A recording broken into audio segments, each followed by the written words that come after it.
Hey guys, I'm Marvel Project and welcome to week 8 of the 2018-2019 Premier League review. If you want a new series, what we do is we take a look at the past set Premier League results, we take a look at the Premier League table, and we finish off by looking at the top goal scorers. It's pretty simple. So here is the past set of Premier League results. These games were played on Friday the 5th, Saturday the 6th, and Sunday the 7th of October 2018. Also, next to games are their times in this video, so if you want to hear about a specific game, just go to the time next to the match and you'll skip out all the other crap. But without further ado, let's get into our first match. We start with Fulham versus Arsenal. Arsenal took the lead in the half-hour mark when Alexandre Lacazette put the Gunners ahead. It was coming, and Arsenal were constantly threatening down the left-hand side, and Fulham just didn't wise up to it. And Alex Iwobi laid it off to Nacho Monreal, and the Spaniard then pulled it back across for Lacazette, who took a touch before spinning his man and burying it into the near corner. But Fulham levelled the scoring up on the brink of half-time as Andreas Schürrle got the goal. Arsenal were their own worst enemy as they gave the ball away in their own half, and Anguissa gave it forward to Luciano Vietto. His pass is perfectly weighted for Schürrle, who calmly dinks it over the onrushing Leno and into the net. But Arsenal would retake the lead just after half-time when Alexandre Lacazette got his and Arsenal's second of the game. Fulham looked to clear a ball, but Arsenal send it straight back up, and Welbeck wins a header, flicks it into the path of Lacazette, who makes his way towards the box and strikes the ball low and hard into the bottom corner from outside the area. And Arsenal pretty much wrapped the game up in the 70th minute as Aaron Ramsey made it 3-1 just 38 seconds after stepping onto the pitch. He just came off the bench and it must be his 5th touch or something, and it shows that Wenger ball is still alive and well at Arsenal. Lovely one-touch passing from the Gunners ends with Ramsey heading it to Mkhitaryan, who swept it to Aubameyang. He then sent a low cross into the box, and there to heel flick it home via the post was Aaron Ramsey. And Arsenal got a fourth 10 minutes later when Pierre Aubameyang got on the score sheet. He just came off of the bench as well. Another good goal as well as Henrik Mkhitaryan plays a lovely ball out wide to Hector Bellerin, who drives towards the byline before cutting it back to Aubameyang at the near post, who controls, swivels and slots it into the far corner. And Arsenal added the icing on top of the cake in the 90th minute when Pierre Aubameyang got his second and Arsenal's 5th. Fulham were just carved open as Granit Xhaka played it forward to Aaron Ramsey. Yeah, Aubameyang timed his run perfectly, and the Welsh midfielder slid a ball through to Aubameyang, who was essentially one-on-one at that point. He made his way forward, picked his spot and slotted it back across the keeper and into the bottom corner. And that's how the game ended. A simply outstanding performance from Arsenal. The second half is some of the best football I've seen Arsenal play in a while. I don't know what Unai Emery slipped into their drinks, but they should be drug tested. Fulham are yet to keep a clean sheet this season, and their defensive weaknesses were put to the sword in this match as an on-fire Arsenal ran roughshod at the Cottage. Fulham are struggling at the moment with them being just one space above the drop zone, whereas for Arsenal it's 6 league wins in a row, and that shot them into the top 4. And we move on to Manchester United versus Newcastle. It was a flying start to the game for Newcastle as only 7 minutes into the match they took the lead as Kennedy gave the visitors the lead. It's just too easy for Newcastle as it starts with a throw-in near enough on the halfway line and then just one touch passer from Newcastle, and suddenly Kennedy is through on goal. Ashley Young tries to get across, but Kennedy just cuts in on him and slots it into the far corner from just inside the box. And Newcastle doubled on the 10-minute mark as Yoshinori Muto got a goal on his first league start for the Magpies. Some more rubbish set-piece defender from United as the corner was partially cleared but was sent back in via a throw-in, and the ball comes to Muto in the box. Yet again, Ashley Young tries to get him, but yet again, he's turned just too easily, and the Japanese man drills it low past De Gea. But United would start the comeback in the 70th minute as Juan Mata cut the deficit in half. It's a decent free kick, but I feel the keeper really should be doing better here. Alexis Sanchez dummies it, leaves it for Mata, who gets one over the wall and into the bottom corner. The keeper is in the middle of the goal though. I just feel like he should be getting at least something to it. He doesn't even get a fingertip to it. And United leveled the game up 5 minutes later as Anthony Martial made it 2-2. Lovely 1-2 between the French lads as Pogba heads the ball to Martial. Martial then waits for Pogba to find a run and plays it between 2 defenders to him. Pogba then flicks it backwards towards Martial, who takes a touch and slots one low at the near post. And United completed the comeback in the 90th minute as they won the game when the player with probably the most critics in this United side, Alexis Sanchez, got the winner. Newcastle just sat back and pretty much let this happen, and there's no pressure on the cross as it comes floated in, and there are 3 men in red waiting for it, but it's Sanchez who gets the touch to give United the win. And that's how the game ended. What a turnaround for United, but Newcastle, what the hell were you doing? I understand you want to preserve the win, but you were all over Man United and then you just sat back and just allowed the pressure. It's almost like Newcastle wanted to play United at their own game, but it just didn't work, did it? Newcastle could have had a third if it wasn't for the heroics of David De Gea as usual. But as the game went on, Newcastle dropped deeper and deeper, and it led to a final 20 minutes of constant attacks for Man United, which allowed them to get 3. A loss here surely would have put Jose out of a job, but a fantastic second half for United means Jose should be safe until the next match. Who knows? And we move on to Watford versus Bournemouth. Bournemouth opened the scoring in the 15th minute as David Brooks got his second goal in as many games for the Cherries. It actually started from a Watford attack as Bournemouth come forward at lightning pace as Joshua King puts a cross in that Callum Wilson gets to. His effort was well saved by Ben Foster, but in comes Brooks and the young Welshman made no mistake with the rebound. And things would go from bad to worse for Watford as in the 32nd minute they were reduced to 10 men and gave Bournemouth a penalty at the same time. It was a clear penalty for me. Joshua King was bursting through on goal. Christian Cabasele comes in and his only chance of stopping him is to bring him down, and he does that. And he is the sacrificial lamb as he received his second yellow and hit the showers early. Joshua King also stepped up to take the penalty and he made no mistake about it as he sent Ben Foster the wrong way and slotted it into the bottom right. And the game would be pretty much wrapped up in the first half as with one of the last kicks of the half, Bournemouth made it 3-0 as Joshua King got his second of the game. Callum Wilson weaved his way down the right hand side and put in a lovely cross for Joshua King, and the Norwegian heads it back across Ben Foster for his second. And Bournemouth got a fourth at just 2 minutes in the second half as Callum Wilson got his goal. He did deserve it as he was good in this game, but it's such an awful goal to concede as Ryan Fraser puts across into Callum Wilson and Ben Foster, where are you going? He comes for the ball, but he was never going to get it. Callum Wilson's in front of him, his first touch lifts it over the keeper, and with his second, he controls it into the net. And that's how the game ended with Bournemouth picking up their biggest away win in the Premier League. Bournemouth were just the better side in every area of the pitch and moved up to 5th, but as for Watford, it seems so long ago that Watford had a 100% start. They are just slipping away now. An awful performance from Watford, who find themselves without the win in 4, but as for Bournemouth, what a win for them and a thoroughly deserved one. And we move on to Southampton versus Chelsea. Chelsea took the lead in the half-hour mark when Eden Hazard opened the scoring. Who else was it going to be? The Belgian is on red-hot form right now. God knows what Sarri has done to him. Ross Barkley deserves credit as well as he won the ball back with a lovely tackle on Pierre Højbjerg and played a neat pass through to Hazard to leave him on a plate for him, and he slotted it home. And Chelsea doubled their lead in the 57th minute as Ross Barkley got his first goal for Chelsea. Olivier Giroud could have easily just laid it off nice and simple, but that's not what he likes to do.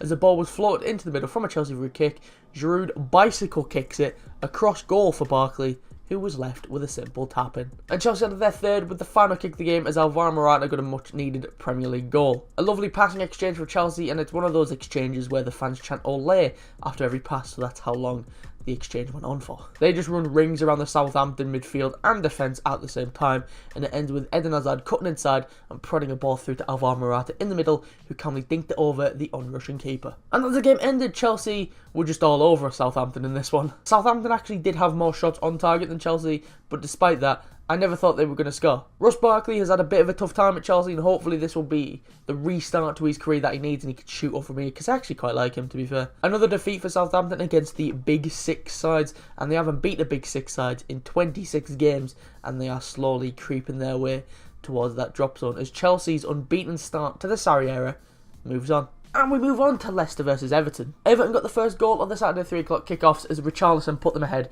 with his first goal in 5. Great work from Bernard on the left, who was making his full debut for Everton as he dinked a teasing ball in from the left-hand side. Schmeichel can't get a strong enough hand on it, and it forced Richarlison, who swept into the empty net. But Leicester levelled it up in the 40th minute as Ricardo Pereira got his first goal for the Foxes. Fantastic counter-attack from Leicester as Everton had a corner that was cleared to the edge of the box, and then Leicester surged forward. And it comes to Pereira, who twists and turns inside the Everton box, cuts inside of his man before striking the ball low past Pickford. But Leicester would have to play the last half an hour with 10 men as Wes Morgan was given his marching orders. I don't think it's the severity of the challenge, it was just the frequency. He was already on a yellow, he already made another foul on a yellow that could have easily been a second yellow, and with this one I think it was just the amount of fouls that he was doing. The ref had to do something about it. He just went through the back of Richarlison. The ref, like I said, must have just had enough of him and showed him the second yellow. And Everton would make the extra man count as they took the lead 10 minutes from time as Gylfi Sigurdsson scored a stunner. He's got some cojones to try this as the Icelandic Cruyff turned his man and then follows up with a curled effort from the edge of the box that flies to Kasper Schmeichel and into the top corner. And as the game ended, a first away win of the season secured thanks to a simply stunning strike from Gylfi Sigurdsson. That's a lot of S's there, Jesus. Wes Morgan's red card undoubtedly gave Everton the boost they needed to go on to win the match, but Leicester did respond positively and push for an equaliser, but they just couldn't find the net as Sigurdsson's wonder strike gave Everton their second consecutive win. And we move on to Burnley versus Huddersfield. Burnley took the lead in the 20-minute mark as Sam Vokes opened the scoring. It was a typical Burnley goal, really. They thump it out to the right-hand side. Johan Berg Gudmundsson curls it across to Sam Vokes, who heads it back across, and the bounce takes it into the far corner. But Huddersfield would level the game up in the 65th minute as Christopher Schindler got the equaliser. They had more of the ball and finally made the possession count as Christopher Schindler and Ben Mee go up for a ball, and it's Schindler who wins the header and glances it beyond Joe Hart as the German got his first Premier League goal. And that's how the game ended. Huddersfield picked up a vital point at the bottom of the table, and the winless side actually dominated possession throughout the match. Huddersfield were wasteful with their chances, and when Burnley took the lead, it looked like it was going to be another loss for the Terriers, but Schindler's header got Huddersfield a big point. It was a hefty chunk of added time as Huddersfield's goal scorer was treated for a head injury after being smacked in the face by the ball, and that led to a massive 8 minutes of injury time, but neither team were able to find the winner in that time, and it ended all square. And we move on to Tottenham versus Cardiff. Tottenham took the lead in the 8th minute when Eric Dyer got his first Premier League goal since April 2017. He couldn't miss either, as Davinson Sanchez had a header blocked by Joe Bennett. It falls kindly into the path of Dyer, who put it home from 6 yards out. And things would get even harder for Cardiff as they were reduced to 10 men in the 58th minute as Joe Rawls was sent off. It's just vicious, if you ask me. Lucas Moura has Joe Rawls all riled up on the right.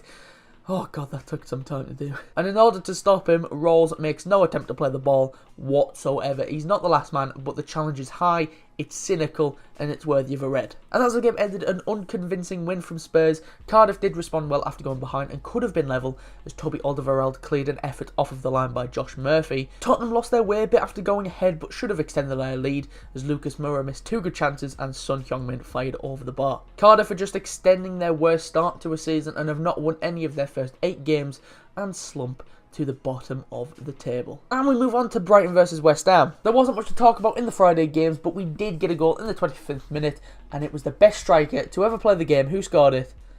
It was Glenn Murray. Football's not always a complicated game. You know, one thing is for certain. Put crosses in for Glenn Murray and he will score, because he is God. West Ham lost the ball in the middle and Brighton went down the left-hand side as Berem Kayal put a lovely cross in the middle for Murray, and the best striker ever converted for his 99th goal for Brighton.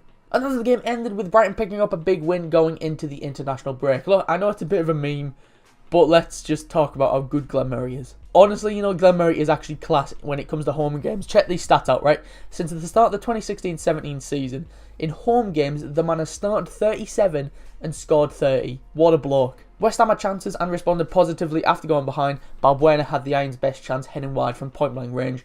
Brighton had some good chances to double their lead, but Murray's first half goal was enough to secure Brighton's second win of the season. All hail Glenn Murray. And we move on to Crystal Palace versus Wolves. Both sides lacked any cutting edge in the first half, but as we all know, Wolves love their second half goals and they carried that trend on as 10 minutes into the second half, Wolves took the lead through Matt Doherty. Great strike for a fullback as Raul Jimenez lays it off to Matt Doherty and he slots it past Wayne Hennessy at his near post. And as the game ended with Wolves making it 4 wins out of their last 5 games, Palace saw plenty of the ball but didn't create enough in this game and are still yet to score at home this season. Palace began the game comfortably, but Wolves constantly threatened on the counter-attack.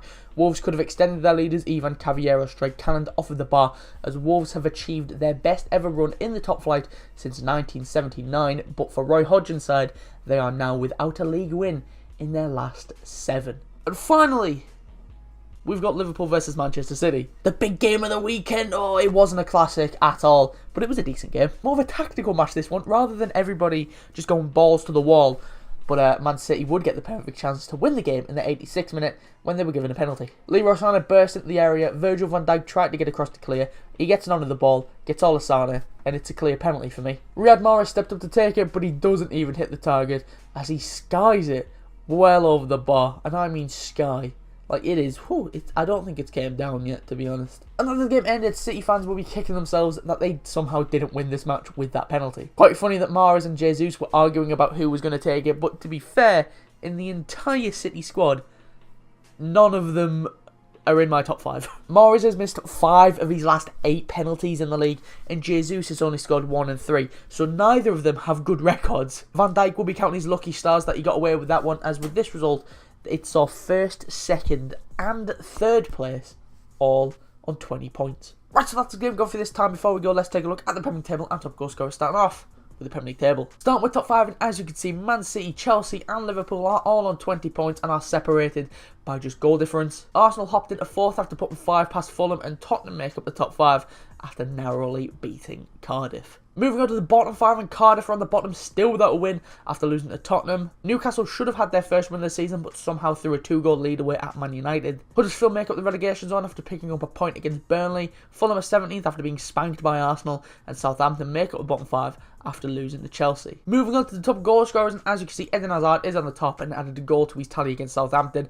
That took him to 7 goals and 3 assists. Sergio Aguero didn't get one against Liverpool, so he stayed on 5 goals and 2 assists. Harry Kane didn't score either, he stayed on 5 goals and 1 assist. The best player in the world, Glenn Murray, scored against West Ham because of course he did. He's Glenn Bloody Murray, mate. He's the best striker around, he's on 5 goals. And Alexander Mitrovic didn't score against Arsenal, so he's on 5 goals as well. Also, Jack wanted me to mention that Lacazette and Aubameyang are catching up, but they're not going to catch up to Glenn Murray because he's just too good, isn't he? So, right, so that's all for this week. If you didn't, drop a shot, leave a like and subscribe, and I'll be back in 2 weeks on the 23rd of October for the next episode of the Premier League review. Yeah, no episode next week because of the international break, so no Premier League games, so I'll be back in 2 weeks. To stay up to date about when we go live, upload a video, it would be best to follow us on Twitter. The link to that is in the description, or it's at portionofsport_. This copyright claim is getting dealt with today. They've got until today to respond to it. If not, it gets rid, and we are hunky-dory. So hopefully when we come back from the international break, we'll be back to live streaming, so fingers crossed. If you missed last week's episode, that'll be popping on your screen now, along with a link to the channel so you can subscribe. But anyway, thanks for watching. Be sure to leave a like and subscribe if you are new. I've been Mark from A Portion of Sport, and I will see you soon.